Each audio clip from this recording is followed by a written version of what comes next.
Since at least the Clinton years, the GOP has existed on a bet.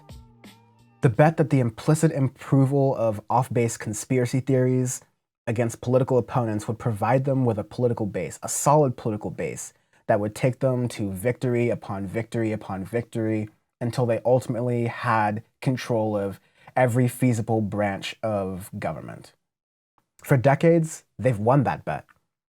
But with the end of the Trump administration, they may begin to see the significant downsides to the bet they've just made. For the sake of time, let's keep things on topic and not talk about the entire history of Republican disinformation cycles. I did a little bit of that in my PragerU video at youtube.com/danfromtheinternet if you do want to check that out. And for the sake of this conversation, let's flag the birther movement, the movement that happened earlier on in the Obama administration, late aughts, early tens, that alleged that Barack Obama was not born in the United States as he had alleged, as the birth certificate says, as all of the records say. But no, that all this was a long game conspiracy theory to allow Obama to be president, but obstruct the fact that his father and he was born outside of the US in Kenya, and a number of other racist undertone type things. It all sounds quaint considering it's now almost 10 years ago, but this used to be conspiracy theory world. And this is something that the Republican Party decided to more closely align themselves with after at first giving it a little bit of pause. Because at first, this was the time when Fox News would, like everyone on the right, throw random talking points at the cameras until they stuck. These birther ideas circulated in email chains and right-wing blogs even before even hitting the airwaves of Fox News. And Fox News, while they talked about it a lot, ultimately was only one of the catalysts for this conspiracy. Donald Trump, who was just again starting to dip his toe into politics after a pretty dormant period of time, after previously talking about being a Democrat for much of his life, started taking on the birther movement as his own cause. He said that he had his own investigators in Hawaii, that his investigators were coming up with shocking things, very good things that would be coming out very soon. You know, the same way that Trump talks. We should have really seen this coming. Many of us saw this coming, but more people should have seen this coming. But Donald Trump went whole hog into it. He commissioned a fake investigation. He had press conferences. He went on TV promising answers and teasing bombshells with nothing to show for it. The Republicans would make gains in Congress for every single election in that decade until 2018, when the House began to break. And again, this wasn't the only reason why the GOP made these gains, and Donald Trump wasn't the only reason why the birther movement had this strong kind of, I guess, track record for a little while. It had a good, lasted a good run, let's say.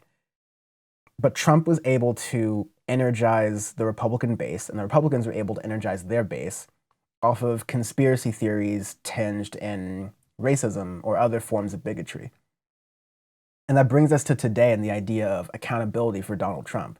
Are we going to punish Donald Trump for, or even the members of his administration, for the lightest aspects of corruption or even the heaviest aspects of corruption that have come as a result of this obstruction of our federal branch? Because otherwise, who's allowed to do that afterwards? Democrat or Republican? So going to a Washington Post article titled, "Trump Privately Plots His Next Act." Trump has told confidants that he could announce a 2024 run before the end of this year, which would immediately set up a potential rematch with President-elect Joe Biden. Now, first of all, Joe Biden has already indicated that he probably wouldn't, he's a transitionary, he thinks of himself as a transitionary president and probably wouldn't seek a second term. Not sure if he would last or make it a second term anyways, but I also said the same thing about this election cycle, and a lot of crazy things happen this election cycle, so I'll be transparent with that. And maybe hold some of my predictions here momentarily. But Trump has also been, continuing again from the Washington Post article, Trump has also been exploring ways to make money for relatively little work, such as giving paid speeches to corporate groups or selling tickets to rallies. In addition, he may try to write a score-settling memoir of his time as president and appear on television, in paid or unpaid capacity. Now, this doesn't really surprise anyone. This is what most presidents or former presidents do. Even if they decide to run again or not, they usually do speaking gigs. Sometimes they're private. A lot of times they're paid for six-figure salaries. Sometimes they'll do rallies. We know Trump loves his rallies and the big, beautiful boaters and all those different things.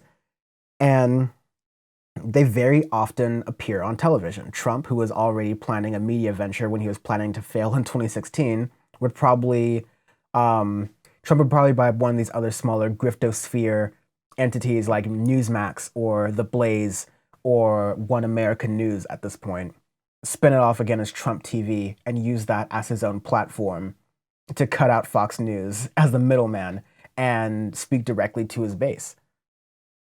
Again, from the Washington Post article, Trump has railed privately about the presidential debate moderated by Fox's Chris Wallace, the fact that the network was the first major news network to call Arizona for Biden, and that one of Fox's correspondents confirmed the Atlantic's reporting that Trump had called military service members, quote, suckers and losers.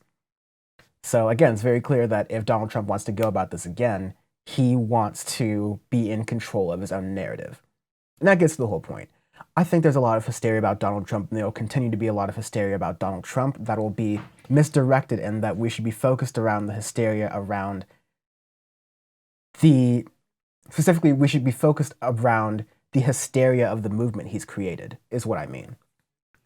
We should focus on the hysteria of the movement that he has created.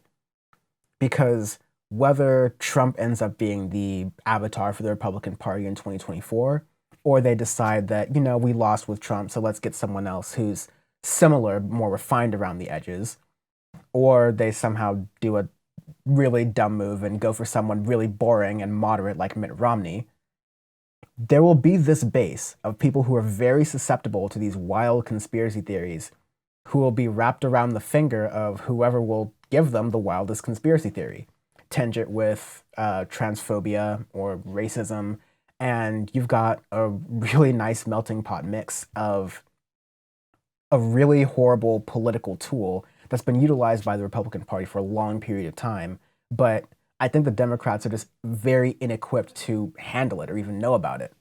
They're having their own internal battle, of course, and we've talked about that and we'll continue to talk about that as it happens, but the reason why I open this up with accountability is because holding Trump accountable, not necessarily for the way he got power, because that's not against the law, and the story will write itself, but to hold Trump accountable for what he did in office will signal to the next people that run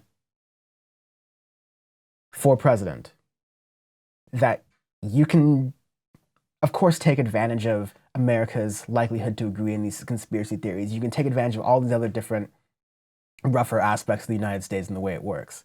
But once you get into office, you will face consequences for using the country for your gain, for appointing all of your cronies to work at different aspects of the government and take advantage of existing regulations and pull back other regulations, not just because you're pulling back regulations to make the government work better or to allow freedom in the market or something, but purely to fill the pockets of your political adversaries. As Donald Trump has done, we've got to show in our laws that that's not acceptable and it's not tolerable on either side of the aisle. Of course, this would be a logical argument and a very reasonable argument in a pre-Trump world, one that Republicans and Democrats, especially on the moderate side, might agree with. But Democrats are asleep at the wheel, and Republicans are coming guns blazing next time around, especially in the midterm elections in 2022, which might be kind of tough for Democrats. So that goes all to say is, don't brush off the conspiracy theories as they start happening, because that's usually the cheapest way to get the fire burning under the Republican base, especially at this point. And wherever that fire burns, any opposition to that should be very careful.